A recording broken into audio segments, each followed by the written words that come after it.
just a quick note for anybody that was actually watching there. What I actually had to do on the wide field scope was I realized that I hadn't set the sequencing mode to the right level. It was doing like basically, you know, every picture on one particular filter rather than just looping through all of them, so I can actually get HAS203 and luminosity. Now I've actually just stopped and restarted again. It'll continue through the number of the sequences, but I've set it to loop now. So what it's going to do is basically go through HAS203 and then do luminosity. And you'll notice that luminosity is there's less time involved on it because obviously I don't need as much exposure when it comes to that.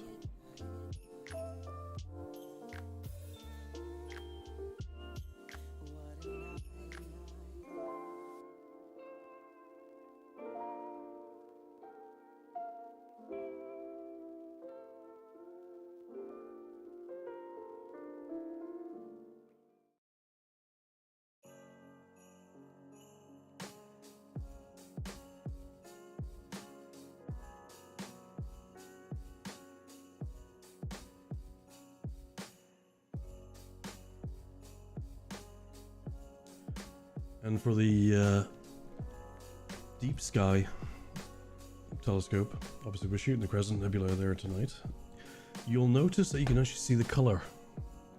So, you know, it's very different versus what's actually happening on the other one, where you're just going to see black and white, well, grayscale, basically. The reason being is obviously the wide field is shooting with a mono camera, so it's basically going to shoot on a huge range of grayscale with different filters. The deep sky is shooting what is called one-shot color, so it's a 183 MC Pro, and it's using a specific filter for this, which is the Optolong L Extreme, which basically blocks out a lot more of the light pollution, and it allows you to kind of, you know, get more of the nebulosity, especially on some of these deep sky targets. Now, there are other filters I've got that I do use with the OSC camera, depending on what I'm trying to shoot as well. So, you know, if it's something, you know, like this, I'm going to use the L Extreme because it blocks out a considerable more light than, say, the L Pro or the Beta UHCS. So, depending on what I'm doing, is, you know, that's the kind of approach that I would actually take.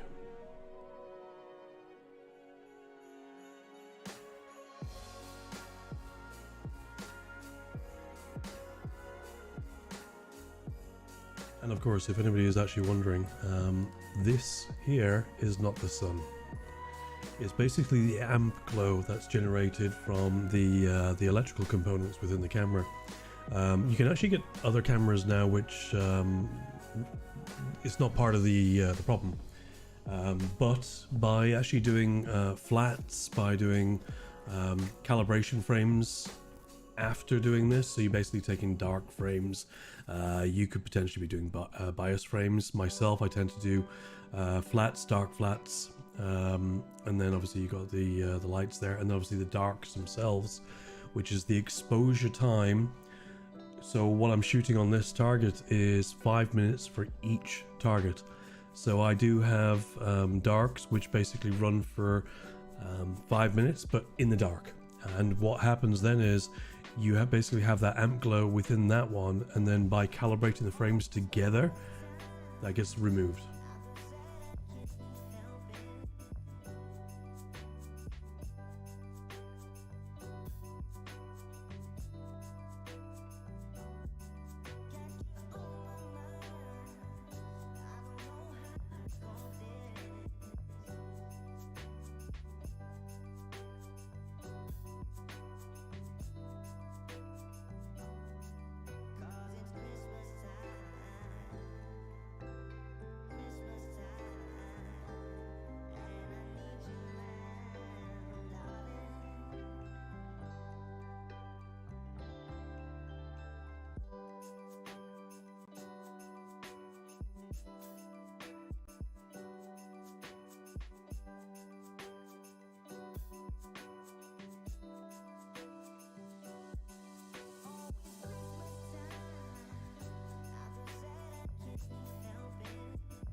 So just to go into a little bit more clarity in the two targets that are being shot today, or tonight rather. So for the wide field, obviously we're shooting IC1396. It's actually the Elephant's Nebula, which is challenging to shoot, I would probably say. And you'll notice that because I'm shooting mono, everything looks grey naturally. So I'm shooting a HA, hydrogen alpha filter. I'm shooting S2, which is a sodium filter, and I am shooting O3, which is an oxygen filter. What that basically does is it's pulling out different bandwidths of the light that is being received by those filters, and then when I do come to post-processing, it's recombining those ones to kind of get the right kind of color interpretation out of what I end up shooting. That could be HOO, SHO, etc, etc. So you can recombine those filters in very different ways. I'm also shooting a tiny bit of luminosity in there as well, just so it kind of brings through a bit more of the stars as required. I may or may not use that as much, but I'm shooting that a little much like shorter duration, just so that it doesn't overwhelm the final image. Now for the deep sky, as I mentioned earlier, I'm actually doing the Crescent Nebula.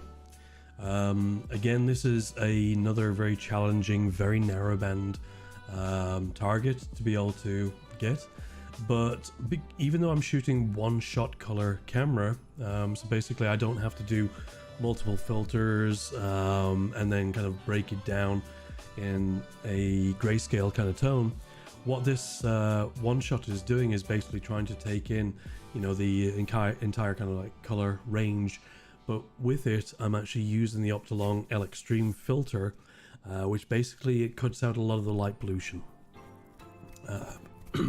So it's cutting out obviously all the sodium, the LED lights, and everything else that are around here.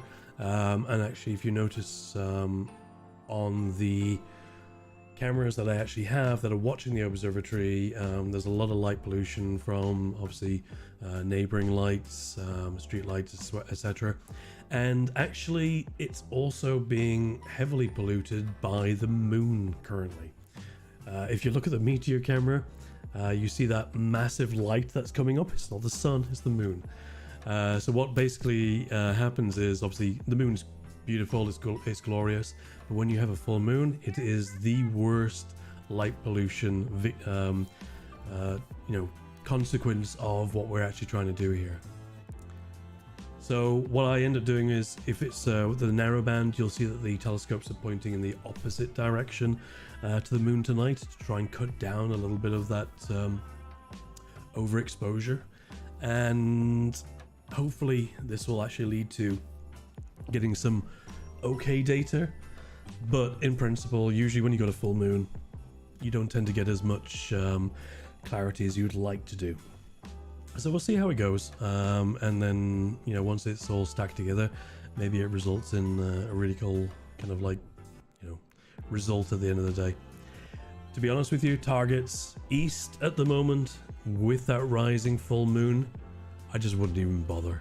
They would just wash out straight away, and obviously that's just a waste of time for a potentially.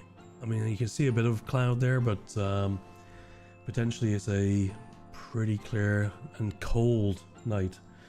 Currently the temperature outside is negative. It looks like it might get down to -2, -3 tonight. We're only in the UK, obviously we're not in some Arctic country, but again, that still works pretty well. Now you'll notice that obviously on the data, when you're looking at this, I actually have information down here. It's giving me the temperature and obviously dew point, etc. Now the dew point would actually start to mist over your optics on your telescope, but what I actually have on the telescope are heated elements or heated filaments in some respects, depending on the telescope. So the bigger deep sky telescope here, this one, is basically using a new device that was released by Celestron, and it's basically a dew heater ring that fits onto the actual telescope itself, around the edge of the glass. So what that's trying to do is it's trying to keep it warm to a certain degree to stop any dew or any kind of like fogging occurring on the optics. For the smaller telescopes, William Optics have actually got a heated band that goes around, and obviously that will kick in depending on obviously what the temperature requirements are, and to stop that one fogging over as well.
So as you can actually see, the wide field telescope is currently shooting the other filters.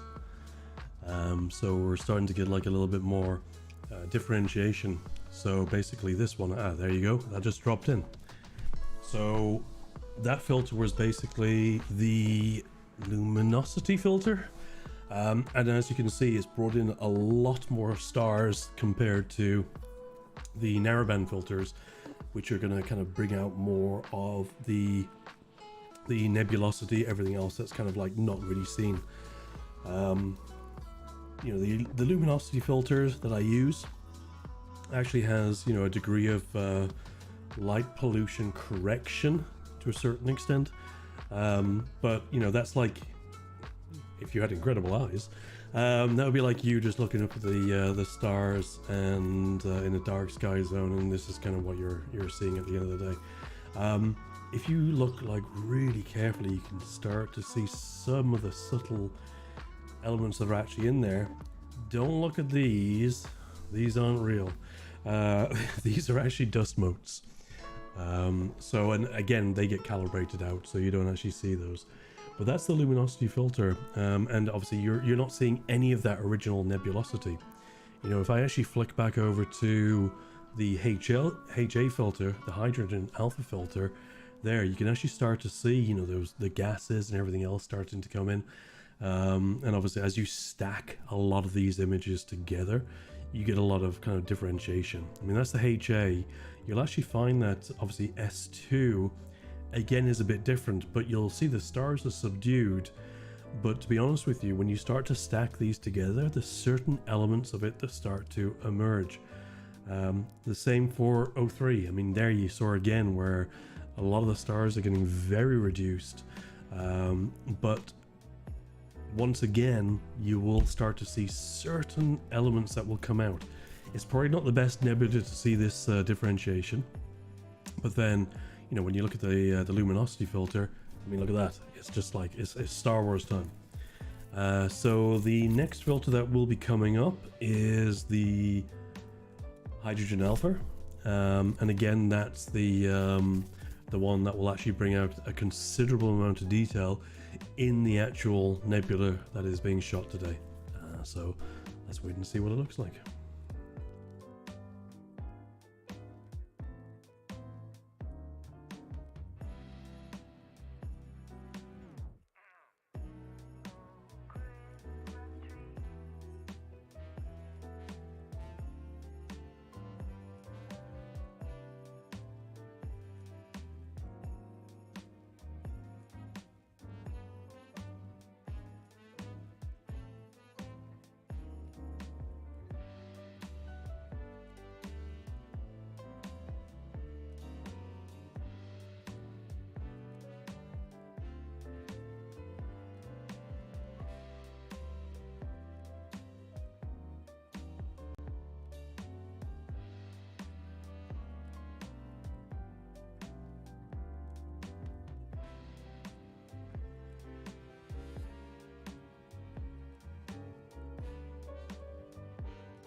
So if you're wondering why the tracking has gone a little bit weird on the bigger scope, I mean, if you look at the elements over this side here, obviously the wind has actually caught up just a little bit.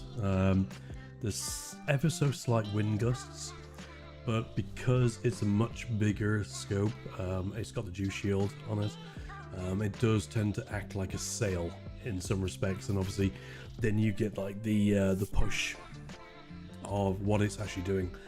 You can even be a very slight wind gust and it will still actually do this. The EQ6R Pro, I do tend to find with these kind of scopes, does have a bit of variance. I mean, I did have a lot of problems with this mount a while back, but I was able to kind of correct it due to the fact that it just needed a bit of tightening up, to be perfectly honest. Most of the time it's actually now tracking pretty well, but I do tend to find that when there's a bit of a wind gust, it does go a little bit nuts. You can actually see the fact that it's starting to settle down there now. So, you know, the shots that it's going to do is going to be, you know, more pinpoint kind of stars rather than slightly elongated stars. Even when it went a bit nuts there, it probably wasn't the end of the world, to be perfectly honest. I may or may not use that image when I tend to go through the entire list and look at, you know, what's actually happened there. Because I mean, a lot of the times is, you know, you're working against the elements, you're trying to make sure that it's okay, and I can actually hear the wind gusting a little bit there again. There you go, look at that. You see that spike there? That was the wind gust actually just kicking in a bit, but it's kind of like corrected itself pretty quickly. What I would also say is the fact that, you know, with these kind of different elements, you've got clouds coming over that can actually affect what the tracking is doing as well. So you're always kind of like fighting, or not fighting, just balancing against variations of what is actually happening here. And a lot of the time you do end up having to throw away, you know, various kind of shots.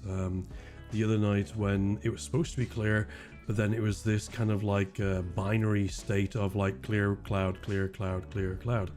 And then every other shot I was actually doing, especially when it's a 5-minute exposure, was a throwaway because there was nothing I could actually do with it.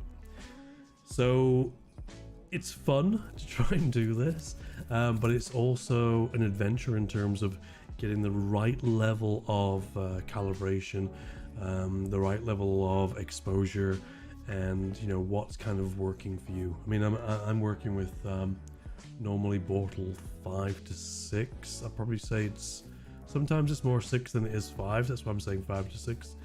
And then we're also playing against the moon exposure tonight, which doesn't help as well.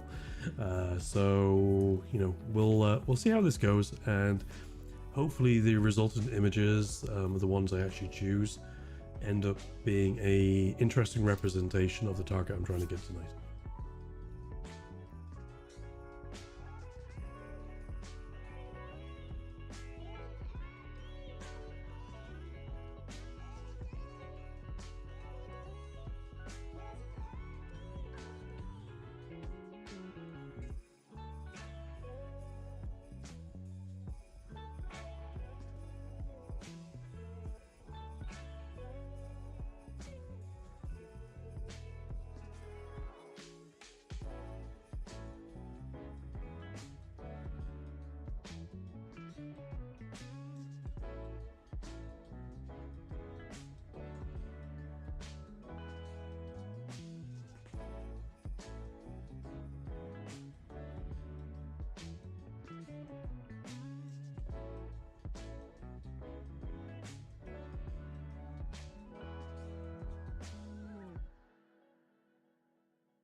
So there we go, there's an interesting note for tonight.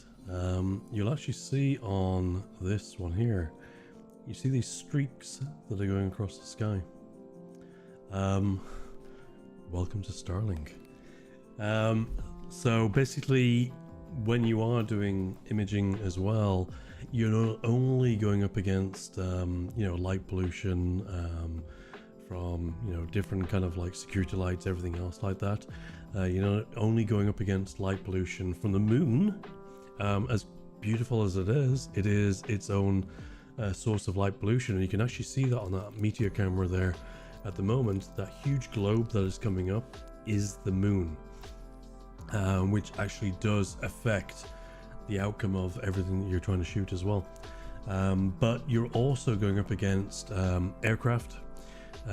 So when you're shooting for X amount of time, 3-5 minutes, you're going to end up with a huge streak across the screen because of the aircraft, obviously the speed that it's moving versus your capture.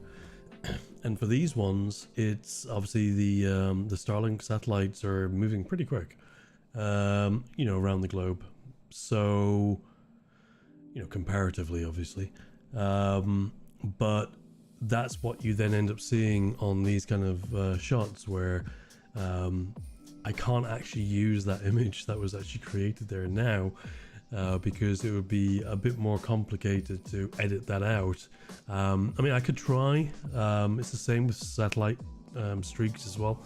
There are processing methods that you can actually do to try and get them out, but in all fairness, I just tend to drop them and then just go for the next kind of images.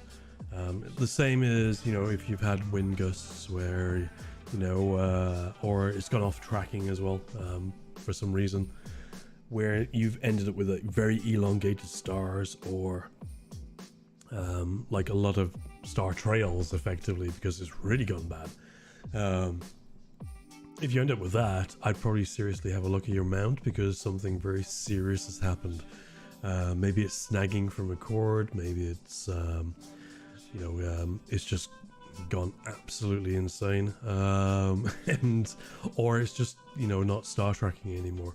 You're not like PhD2 guiding or anything like that. So when that can actually happen, I mean, don't get me wrong, sometimes that's actually a really cool effect, especially when you see those kind of like very visual, like full 360 star trails that people have actually taken. I mean, I love those. I've never done one myself, but they don't tend to help when you're trying to do this and getting a specific kind of target. So you're always up against something in terms of the environment, everything else, and then you're also up against things based on the technical issues as well, because you can actually end up having tilt on some of the stars. And I actually do have a little bit on the wide field one at the moment that I need to investigate, but I just haven't had a chance to yet. It's in the bottom corner, and you could end up having problems with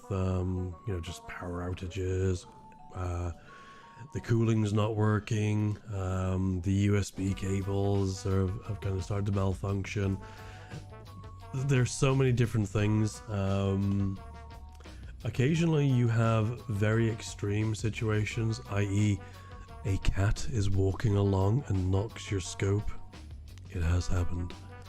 But, there are kind of like a variety of things that can actually happen. So it's always a fun adventure, is what I would actually say.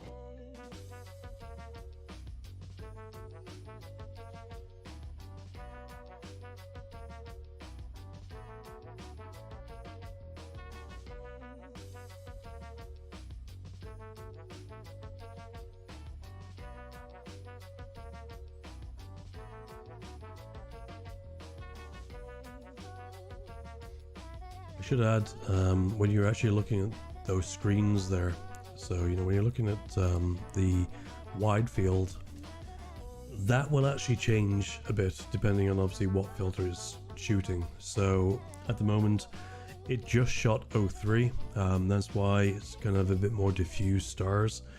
It is building up towards luminosity as we speak. It's at 85% there, so I might stay on this one for a second. And obviously once it gets back around to something like HA, then you're going to get a very different kind of approach based on the hydrogen alpha you know, exposure that comes out of it. So here we go. This is going to switch over to luminosity now and give it a second to update, and we should actually see the fact that there's a lot of stars that come through, unless it's cloudy. There you go. So you see all the stars that actually pop through there. That's the luminosity filter, so you're going to get a lot of starlight kind of coming through there, but you're really not going to get much based on, you know, the nebulosity of some of the targets you're actually looking at. You would never even think that there's something out there looking through luminosity if you consider, let me just flick over to the HA filter, that, you know, that to that, totally different. You would never think it's there. So it's very interesting to actually look at. Now, if I go back over to the other scope, this, because it's only one shot color, I'm only using one filter at this moment in time. I mean, I can change filters, but it depends on the target. So I'm using the L Extreme filter, as I mentioned earlier. It is a narrowband filter. So you'll look at this one kind of going, well, that's not changing much. It probably will a little bit, because obviously, you know, as it's trying to guide, you'll get slight adjustments. If it's windy, you probably see the stars getting a bit elongated. It'll shift around a little bit, and you've then got to restack everything on that basis. So, you know, if I kind of click back through some of these, there you go, you see it's kind of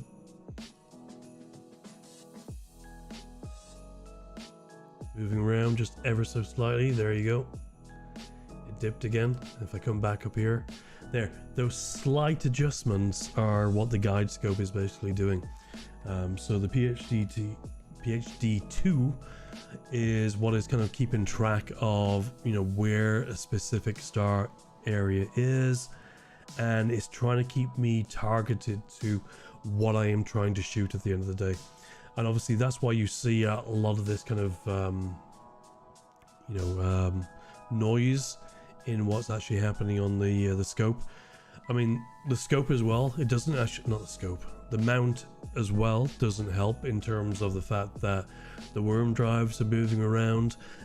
If you actually have a kind of like a variance on the worm drive, if it has a slippage in the mechanicals, it will also add to all the problems, or challenges should I say, that you will actually have in terms of trying to track and expose and capture your specific targets.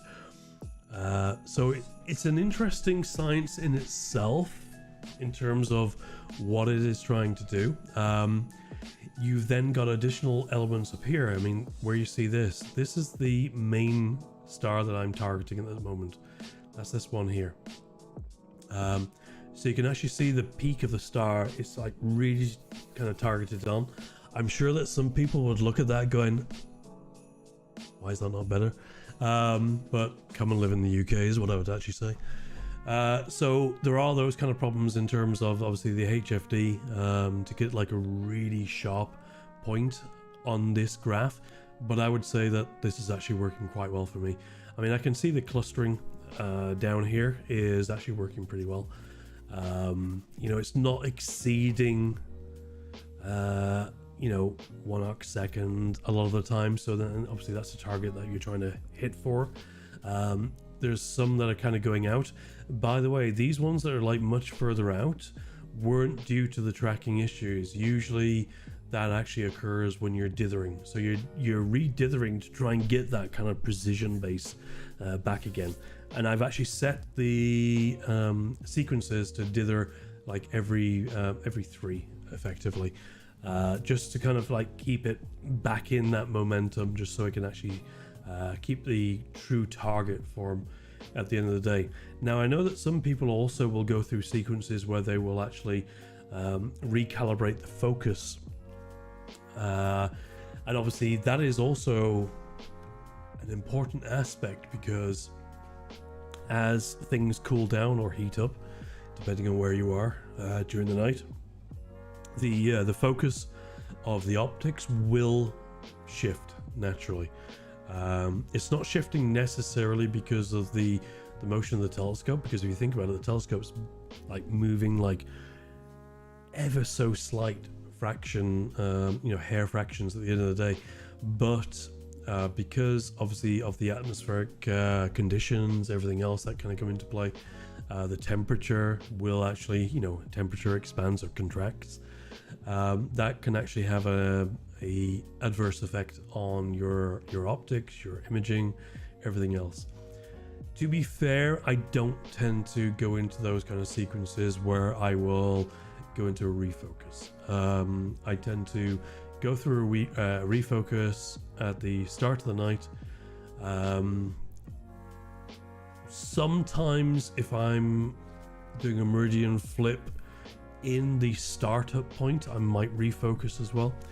But this software as well, by the way, Nina, will, when it comes up to a meridian flip, I mean, we're not anywhere near that at this moment in time.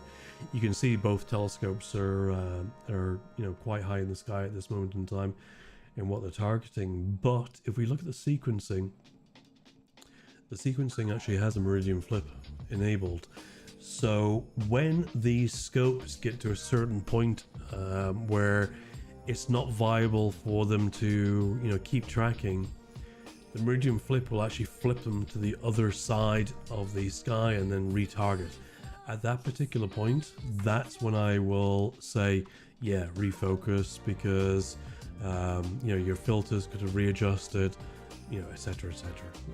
Obviously the weight dynamic as well of the telescope can have different consequences.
So it's interesting to see the supernova ball of the moon slowly appearing in the sky.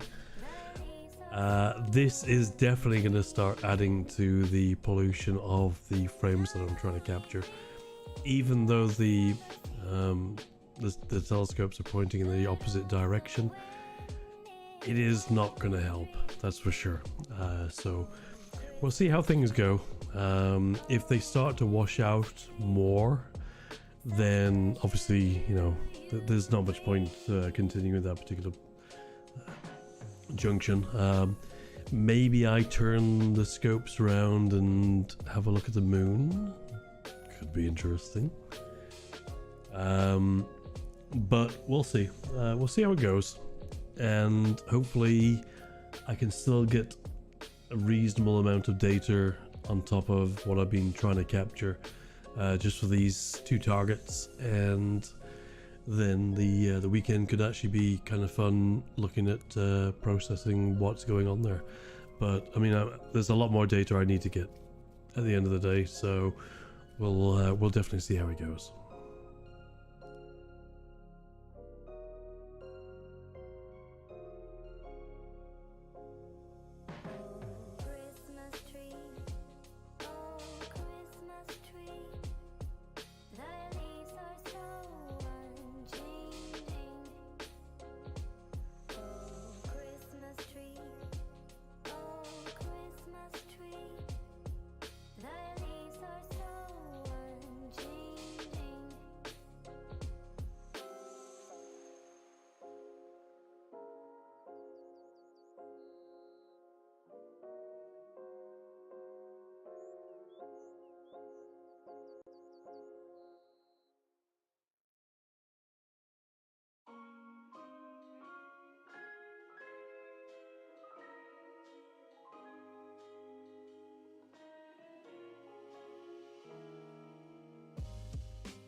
coming to visit.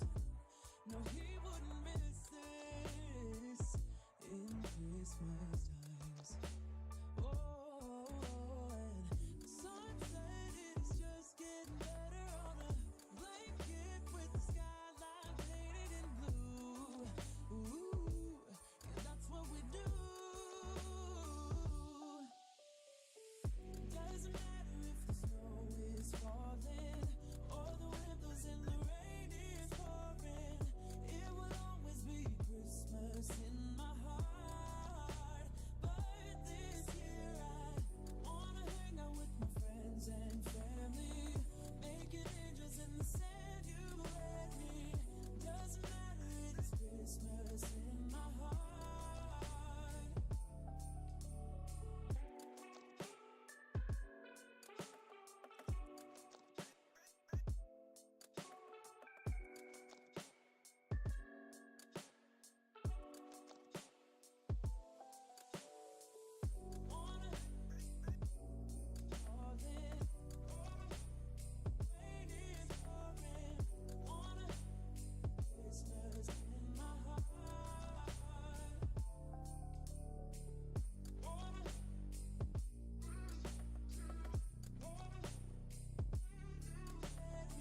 Christmas